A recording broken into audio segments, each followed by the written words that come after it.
I'm here and up there at the same time. All right, Okay. sorry, we'll get started, sir. Yeah, exactly. We're trying to get ahead of all of that. Good afternoon, everyone. It being 2 o'clock, we will call this meeting of the State Allocation Board to order. Secretary, will you please call the roll? Certainly. Senator Allen? Here. Senator Nguyen? Senator Pan? Assemblymember Nazarian? Assemblymember Chavez? Here. Assemblymember O'Donnell? Juan Morales? Here. Cesar Diaz? Here. Jeffrey McGuire? Here. Jacqueline Wong Hernandez? Here. We have a quorum. And Senator Senator Nguyen, Nguyen. thank you. Thank you.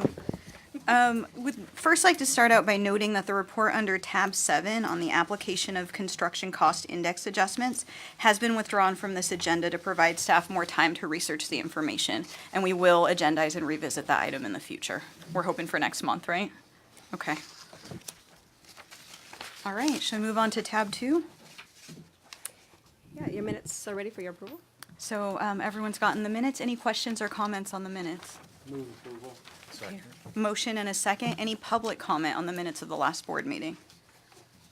Okay, seeing none, go ahead and do a roll call. Okay. Senator Allen? Aye. Senator Nguyen? Senator Pan? I'm sorry. Assemblymember Chavez? Aye. Oh, Did you sorry, push y'all. Mine is on, I don't know. the override? Did you push? I don't, I don't think I don't know. Okay, I don't it's know. on now. Okay. Juan Morales? Aye. Cesar Diaz? Aye. Jeffrey McGuire? Aye. Jacqueline Wong Hernandez? Aye. And the motion does carry. This one? There you go. Great, thank you. All right, well, we can go on to tab 3 then, the executive officer statement. On page 6, we have a few things to announce tonight. So at the last meeting in June, we shared with the board some excitement that we had some knowledge that the kindergarten, full-day kindergarten care program would be coming to our shop. And so $100 million has been appropriated to our program. And so we're excited about having our first stakeholder meeting. Our first stakeholder meeting will be at the end of August 28th on Tuesday. But that program will provide full-day kindergarten classrooms for districts who don't offer full-day kindergarten currently. So we're excited about that opportunity and look forward to a very lively conversation. And we have some goals for that. We have a few more meetings outlined in September as well. And so with a lot of stakeholder input, we're hoping that we can bring this item forward to the October board. And then the next item I want to share an update is we had some comments about last board meeting. We got direction about the acknowledge list. And to that degree, we wanted to share with the board that although staff did present that item at the board meeting, but we did have a public meeting as well related to getting input. And so with that, we did receive a significant amount of input and a lot of folks that did watch the webcast as well. And so the feedback we received was about accepting the applications and continue to accept applications was it's better than not having any list. So it provides some of the locals the ability to forecast and kind of lay out potentially the needs of the program and the needs of their local district, which is really a very important factor with them planning. And without that list, we wouldn't have any gauge or opportunity to understand what the needs would be in the future. So with that, we wanted to share with the board that at this point in time, we won't be bringing an item back. So the regulations are still in effect. So once we do run out of bond authority and new construction, we will advise the board that we'll be accepting projects and they'll be placed on the acknowledged list. And two more items. We have a joint agency workshop. I'm sorry, can I stop you just a second, Ms. Silverman? Thank you for doing that, for taking the board direction and taking that on. Did anyone have any questions or comments on that item? Okay, continue, thank you. Yeah. So joint agency workshop, we're offering a career tech joint agency workshop next week, August 21st in Stanislaus County. Office of Education is hosting it, and that will be down in Modesto. So we currently have a career tech education filing round that's currently open, and those applications are to be submitted with the Department of Education. There's a deadline of October 19th, so we're looking forward to a robust participation in that program. And our next meeting is September 26th at 2 o'clock. Thank you. Any questions or comments from board members on the executive officer's report? Mr. Chavez, please.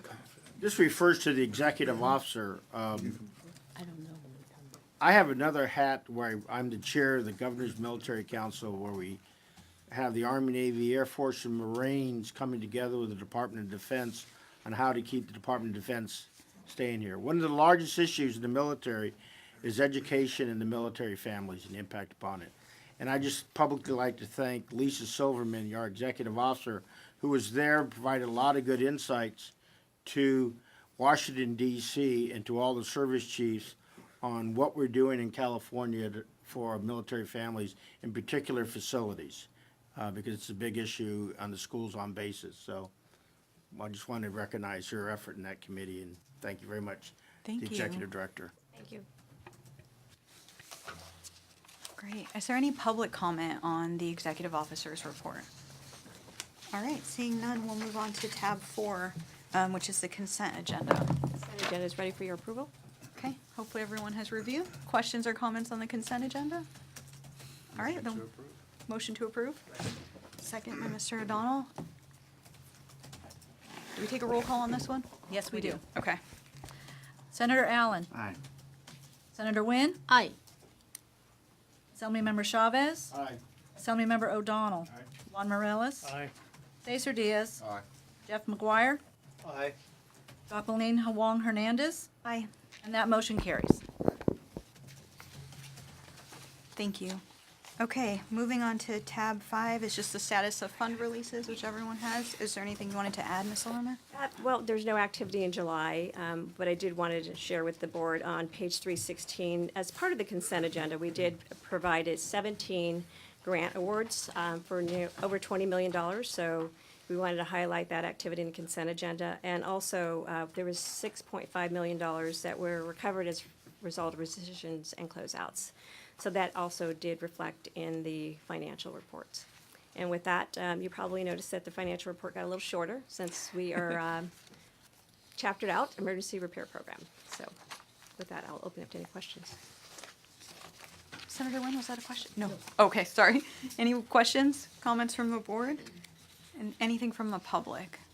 All right, then seeing none, we can move on to tab 6. The regs. The regs. So tab 6 is an action item before the board for proposed regulatory amendments in the Career Technical Education Facilities Program. And we had mentioned at the June meeting that we were going to go out and hold a couple stakeholder meetings to talk about some criteria that could be added to the regulations to determine the funding order in the event of ties. In the program right now, the applications first go through the Department of Education and receive a score on their career technical education plan, and then they come to OPSC if they meet the minimum scoring criteria. And what we found in the most recent round is that we were encountering a number of tied scores for applications. Now, fortunately, to date, none of that has resulted in a tie between applicants where one applicant would receive funding and the other one would not, but we foresee that this could be an issue in future rounds. So we, right now, the way that the ties are broken in regulations are first it goes to the application with the highest score in particular locales, and next it goes towards applicants that have weighted scores, the highest weighted score within that one score. When we took it to the stakeholders, we met in July and August and went forward with a number of ways that we could break the ties.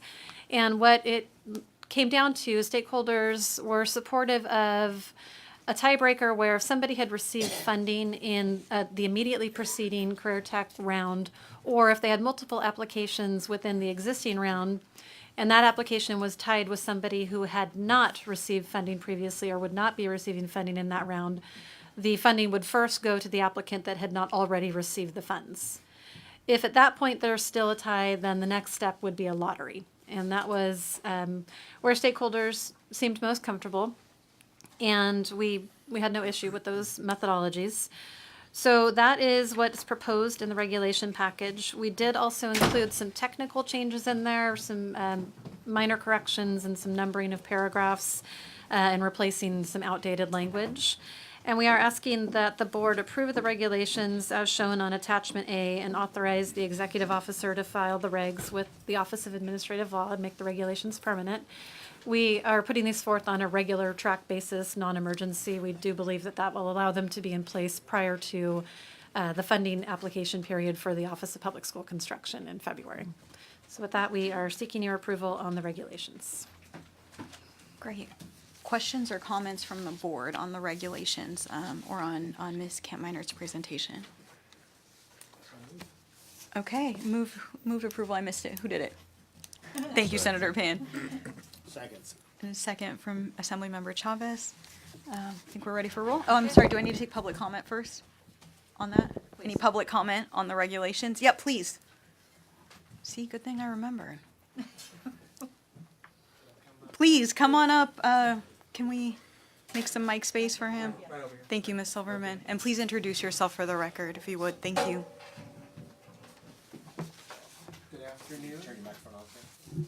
Good afternoon. My name is Jeremy Kogan. I'm the Director of Facilities Planning from Santa Ana Unified School District. And just a brief comment, I'm very supportive of today's action regarding the tiebreaker criteria for the CT Facilities Program. It's relevant to us in Santa Ana. We were one of those districts with a tied score. As mentioned, it didn't ultimately impact the funding decision, but we were one of those tied score districts with, I believe, 3 others. Awarding a tie score to the first-time recipients in the current or immediate prior funding round will help ensure greater access to this important grant program for many districts. So, again, want to thank the board for the consideration on this item and for OPSC staff in including an active stakeholder process on this. We are very interested and look forward to welcoming future opportunities to participate in those stakeholder proceedings, particularly around efforts to prioritize the best projects in California moving forward. Thank you very much. Thank you. Any additional public comment? All right, seeing none, I think we're ready for a vote. Okay. Senator Allen. Aye. Senator Nguyen. Senator Pan. Aye. Assemblymember Chavez. Aye. Assemblymember O'Donnell. Aye. Juan Morales. Aye. Cesar Diaz. Aye. Jeff McGuire. Aye. Jocelyn Wong Hernandez. Aye. And that motion carries. Thank you. All right, we can move on to our educational informational item.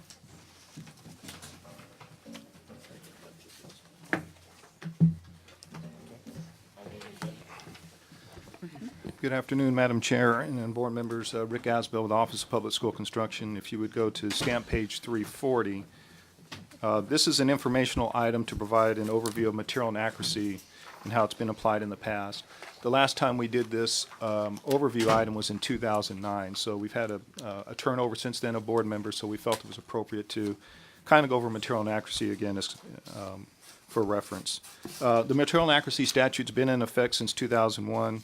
There's a couple things when you're looking at a potential material inaccuracy. One of them is, was there a funding advantage that the district got based on a false certification of documents that were submitted to OPSC? Per statute, if that does occur, we are supposed to notify the board of that. So an example would be somebody comes in for funding for 10 classrooms for a project. They get the funding for the 10 classrooms. And let's say during the audit process, we determine that they built 9 classrooms. So the additional funding or the funding advantage is the classroom that they did not build. So we basically gave them money when we shouldn't have. One thing that's important also for material inaccuracies is we can make a recommendation for material inaccuracy as staff, but it has to be the board that has to make the finding of a material inaccuracy. So when we do take an item to the board for potential material inaccuracy, in that item we'll put in there as far as our recommendations, a recommendation for a material inaccuracy that the district repay the amount of the funding advantage. They also repay the amount of the interest associated with the funding advantage. Also make a recommendation for what we call loss of self-certification. So we would embed those in there. If you would go to stamp page 345, we have a table that shows all the items that we've taken to the board as a potential material inaccuracy. You will note for District M, N, and O, even though we were recommending a material inaccuracy, the board did not find a material inaccuracy for those. And just as a reference, for District M, that was in 2009, N, that was in 2010, and O, that was in 2011.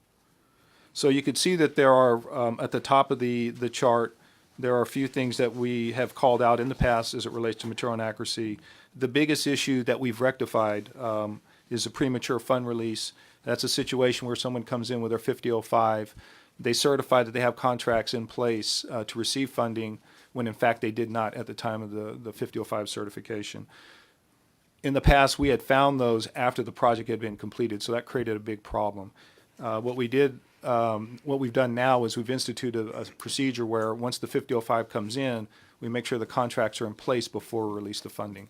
So that's why you don't see any of the premature fund releases popping up anymore. And that concludes my presentation. If you have any questions, I'd be more than happy to answer them. Are there board members with questions about material inaccuracy? Just as kind of a reminder, we're doing this because we, most of us are new and have not been through this before. I think it's only Mr. Morales, you've seen it in your previous role. And should we need to take up the issue of a recommended finding of material inaccuracy that's been brought to us by staff, I want everybody to sort of be on the same page in understanding and have the opportunity to ask questions of staff sort of outside of the context of any decision making as to what a material inaccuracy finding means and when we would take that action as a board. So that was sort of the idea. So if you have questions, feel free to ask them now. Obviously, you can reach out to staff should you think of additional questions later. But, all right. Well, thank you all. I appreciate it and appreciate the briefing. I think you all probably got a lot of your questions answered in briefing. Any public comment on this item? Okay.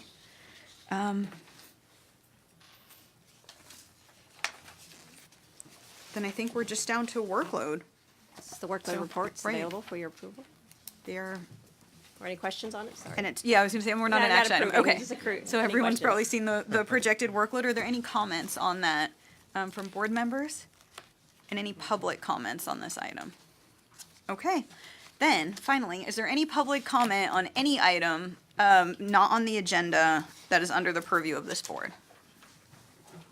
Okay, then seeing none, we are adjourned until the September meeting. Oh, I'm sorry, I apologize. We are not adjourned until the September meeting. We're going to go back to the roll call. Thank you, Ms. Jones, You're welcome. to allow members to add on. Senator Pan and Assemblymember Nazarian, and O'Donnell's already gone. Okay. How do you vote on the minutes? Aye. Use your microphones, please. Okay. And how do you vote on the consent? Aye. Aye, Great. to both. Thank you so much. For the record. Thank you. All right, then we are adjourned. Thank you all.